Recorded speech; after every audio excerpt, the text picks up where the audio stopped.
नाज़रीन, ख़बरुनि जो सिलसिलो अॻिते वधाईंदे वाक़े ख़बर ॾींदो बलोचिस्तान समेत मुल्क जे मथां इलाइक़नि में वक़्फ़े वक़्फ़े सां बर्फ़बारी जारी आहे, थधि में वाह थी वई आहे।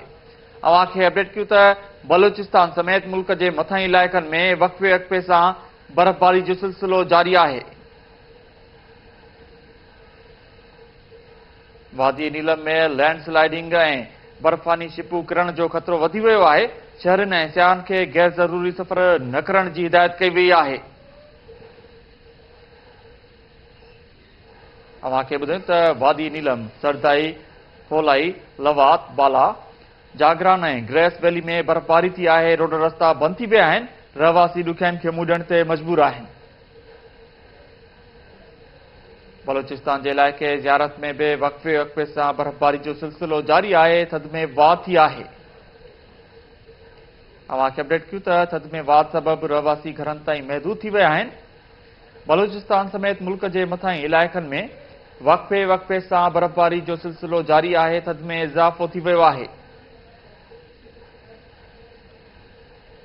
ख़बर अव्हां खे ॾियूं त वादी नीलम में लैंड स्लाइडिंग ऐं बर्फ़ानी छिपूं किरण जो ख़तरो वधी वियो आहे। शहरनि ऐं सियाहनि खे गैर ज़रूरी सफ़र न करण जी हिदायत कई वई आहे। वादी नीलम, सरदाई, पोलाई, लवात, बाला, जागरान ऐं ग्रेस वैली में बर्फ़बारी सबबि रोड रस्ता बंदि थी विया आहिनि।